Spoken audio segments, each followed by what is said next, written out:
Revelation, this book here, is answering those questions for you.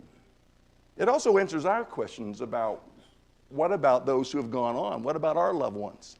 You know, if God will take care of these, will he not also as well take care of us? So this is what we have been waiting for all the time. We've been waiting for God to completely take care of the empire. And the one that's behind it is the power seat of Rome, and the brutality and the terrible things that they have been doing to God's people. That's what we have been waiting on. So what does the writer do? Well, he throws the beast and the false prophet into the lake of fire. That's a bad place to be. That's the one place you don't want to be. And so he throws them into the lake of fire, which burns with brimstone. And so now you have the false beast, or you have the beast and the false beast. You have the empire and Rome, the empire and the cult, emperor cult worship has been judged severely. And they'll never rise again in that form or fashion again. So if we were to recap the downfall, those who have a mark of the beast, they're gone. There are those who have pinched the incense to the emperors and have received the mark. They're gone. They've been judged. The prostitute, Rome, gone. The sea beast, the Roman Empire, gone. The second beast, Roman cult emperor worship, gone. They've all been utterly, completely destroyed by the time we get to the end. And that's what he's telling these people that is coming. So Satan's allies come to their final end. And it's the same point of the story that ended in chapter 16. Only chapter 17 through 19 give you more detail. And especially in chapter 18, you really get a lot of detail of how God took them apart. He took them apart with inward decay. He took them apart with foreign armies coming in at their borders and attacking them. The Vandals and the Visigoths and the Franks and the Huns. He just has destroyed them inside and out. And here in chapter 18, you get the detailed picture of just how devastating that has really been. So the main storyline is now complete. Except for what comes in our mind now is you'd say, okay, but what about the one who started all this? What about the devil? What about Satan? What about the dragon? What's going to happen with him? Who's still left to punish? And the answer is found here in chapter 20. So what have we learned from what we've seen so far? Well, number one, we've learned of God from the story is that he's powerful, that he's active in human affairs, that he cares for his people, that he makes apparent the defeat into victory, What do we learn about our behavior from the story? Well, are we willing to sacrifice and even become martyrs if necessary for the cause of Christ? Christ and his people overcome Satan, and if we're part of the victory, or if we want to be part of the victory, then we too have to be faithful all the way to the end. And the city that just comes to my mind when I hear that is the church in Smyrna. Church in Smyrna, Jesus said, "Be faithful unto death, and I'll give you a crown of life." So God knows that Christians are going to die, but he also knows that's not the end, that they really are the victors in the long run. That brings us to chapter 20. Chapter 20 is the fall of Satan and the victory of the saints and the final judgment. That's what chapter 20 is about. So the punishment of Satan, the final judgment of mankind, and it contains three major events. So you can break the chapter 20 into three major events. Verses 1 to 6 speak of a period of 1,000 years. That's a figure for a long period of time. Look at chapter 20, if you would, please. "And I saw an angel coming down from heaven, having the key of the abyss and a great chain in his hand. And he laid hold of the dragon, the serpent of old, who is the devil and Satan, and bound him for 1,000 years, and threw him into the abyss, and shut it, and sealed it over him, so that he should not deceive the nations any longer until 1,000 years are completed. After these things he must be released for a short time. And I saw thrones, and they sat upon them, and judgment was given to them. And I saw the souls of those who had been beheaded because of the testimony of Jesus, and because of the word of God, and those who had not worshipped the beast or his image, and had not received the mark upon their forehead or upon their hands. And they came to life and reigned with Christ for 1,000 years. The rest of the dead did not come to life until 1,000 years were completed. This is the first resurrection. Blessed and holy is the one who has part in the first resurrection. Over these the second death has no power, but they will be priests of God in Christ and will reign with him for 1,000 years. Let me just quickly catch up with my notes here of where we are here, okay? So chapter 6 speaks of 1,000 years. Two major events happen for this 1,000-year period. The first major event is found in verses 1 through 6. And it's the binding of Satan is what's going on here. And I don't know what that's supposed to have said. So I'll say to you that the binding of Satan was to happen by a powerful angel. And it says that he has keys to the abyss and that he has chains. And those are not literal. They're simply talking about the binding effect. So what has Satan been doing earlier in this book? Well, he has been persecuting the church, hasn't he? He's been about bad business. He is the one who enlisted the empire. He is the one that enlisted emperor cult worship in order to destroy the church or to cause Christians to give up on their faith. And so that's what Satan has been doing, is he has been causing a lot of havoc on the earth in terms of the persecuting of the church. He's been deceiving nations, particularly the nations associated with the empire itself.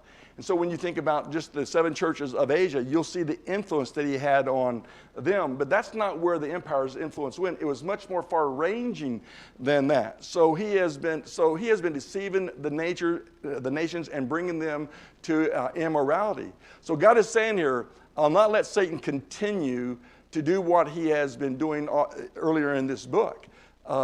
He will not ever be allowed to use a worldwide group to come together to stamp out the church. And that's been true. That hasn't happened since around about the middle part of the 5th century, around 435 or 75, I can't remember exactly which one, but it hasn't happened since then as a worldwide effort to destroy or to stamp down the church or to crush the church. And so the angel comes and binds Satan, and hence he is not allowed to do the things he once had done. The angel has a chain.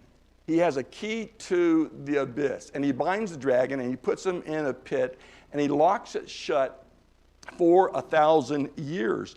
But what he says here that is interesting is as you get to the end of verse 3, he calls it a short time. It's going to be for 1,000 years, but it's going to be a short time. It's going to be a short time from Roman persecution to final judgment. It's going to seem long to humans, but to God it's going to be a short time. But it's going to be a completion of time, and that's why he used the number 1,000 to do so. So binding is the representative of the vindication of the cause of Christ in overcoming persecution. And like I said, never before or since has the church been in such pressure or persecution as in the dominion of the empire. So the dragon, we know, is Satan, and he's bound for 1,000 years. And the truth of the matter is that he's always been bound to some degree. Satan has never been allowed to do any more than what God allows him to do. And an example of that would be the book of Job. In the book of Job, remember, Satan comes before the heaven and its hosts, and he says, I've been to and fro, and I've been looking for a righteous man, and I haven't found any. And God says, well, have you considered my servant Job? Because there's no one like him. Job doesn't see what's happened. That first chapter is written after the fact. okay?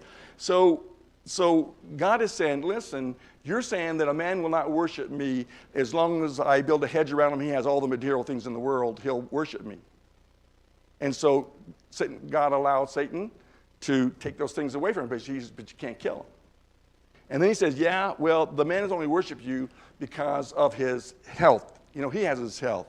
And so Satan says, but skin for skin, he'll deny you. All right, you can do that. You can take his health, but you can't kill him. So he afflicts him from head to toe with boils.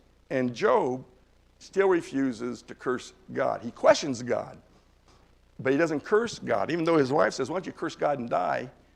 You know, he doesn't do so. My point is that Satan has always cannot do anything unless he is allowed to do so. So in a sense, he's always been limited. And the thing that, like I said, struck me the most about how limited he is and how powerful God is and his armies in heaven are is the fact that Michael and his angels kick him out of heaven, number one. Two is look at chapter 20 and you see there's an angel that comes down and grabs him and binds him in chains and puts him in a pit. That's showing you how powerful God is and really how weak Satan is. Satan only can do so much. He can kill you, but he can't kill your soul. Okay, that's the important thing. So now Satan is to be bound or limited again, but in a new and different way. He cannot again deceive the nations into becoming his agent to destroy the church by persecution. It doesn't mean that he's not active in our world. It simply means that he can't do what he once did. And what he once did for almost 400 years, he enlisted the world and the nations to try to stamp down the church and wasn't able to do it. And God said, you'll never do that again. So he's been bound from being able to do that. Next we see the souls reign with Christ for 1,000 years in verse 4. Look at verse 4 again. And I saw thrones, and they sat upon them, and judgment was given to them. The question is that word them? Who are the thems, okay? And I saw the souls of those who had been, what? Beheaded because of the testimony of Jesus, and because of the word of God, and those who had not worshipped the beast or his image, and had not received the mark upon their forehead or upon their hand, and they came to life and reigned with Christ for 1,000 years. So there are souls that are going to reign with Jesus for 1,000 years. Question, who are the souls? Well, those who have been beheaded because the fact that they would not worship the beast. So who are they? Well, they're the martyrs. They haven't received the mark either on their head or on their hands. They have intellectually given in to it, and they haven't done so with their hands or with their efforts. They haven't bowed to that. And they gave their lives for the testimony. That's who he's talking about. When you talk about the 1,000-year reign that's going on, we're talking about who are those who reign? And he just told us the souls. Who are the souls? Those who have been beheaded, those who did not receive the mark, those who have given their lives for their testimony. And it's not the first time we've seen them. We've seen them in chapter 6. We've seen them in chapter 7. We've seen them in chapter 14. We've seen them in chapter 15. We've seen them again over in chapter 19. So they just keep coming up. Who reigns with Christ? The martyrs of the Roman persecution. That's who reigns with Christ. Okay? It's almost, he's very specific about who it is that reigns with Christ. These, and only these, are seen reigning. It says nothing about a kingdom here. It says nothing about a kingdom on earth here. It says nothing about those who die in our day and go to heaven. Okay? It's talking about those. These are being pointed out as being special and unique from the beginning of time, as unique, who have stood through the test of the most difficult times and have stayed faithful. Okay, it just simply means that they reign with him, or they stay with him. They're a part of that. And so he's reigning in heaven. They're right alongside him. He's seated at the right hand of the throne of God, King of kings, Lord of lords, and they are living there with him. And they are celebrating their victory. Anyone have any other thoughts on that, on reigning?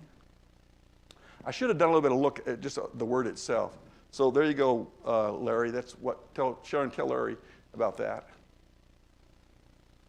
Okay, so these are the status of the souls, okay? They are those who have been martyred. Thus, they are between death and resurrection. So they don't have bodies. So they're souls. They're between death and resurrection. So why do they reign? Because their bravery has helped the church to survive. Their enemy has just gone down to defeat. The beasts, Satan, down to defeat. So they are celebrating their victory. That's what's going on here. There's a great celebration that's happened because of what has taken place. Where do they reign? Well, the martyrs have been in heaven since chapter 6 and verse 9, remember. They've been there all along, from chapter 6, verse 9. Christ has been in heaven since chapter 5. And all the thrones are in heaven except the throne of the beast. So where is this reign taking place? It's not taking place here. It's taking place in heaven. Souls are in heaven, for they have no human bodies, so the souls reign with Christ in heaven. This is not then a picture of the reign of Christ on earth, but a time of celebration with souls of dead martyrs as they rejoice in their victory over the forces that tried to eliminate the church by persecution. That's who reigns for 1,000 years. Not human beings, but souls who have been martyred, who have died for the cause of Christ. When do they reign? Chapter 19 ends with the fall of Rome, so that is where chapter 20 and 1,000-year reign begins. Chapter 19 is the judgment, and now the reign begins from that point forward. So the reign goes from the judgment of Rome until Christ comes again, a fullness of time. Only the short time separates the end of 1,000 years from the end of time. So 1,000 year spans the period from the fall of Rome to shortly before the end of the world. Conclusion about the 1,000-year reign is that the martyrs are living it right now. They're the victors because they stood fast in the midst of persecution. Doesn't mean that the rest of us are not victors if we die and move forward. It's just that there's something special about these ones here who went through the most bloody time of persecution in the church's history.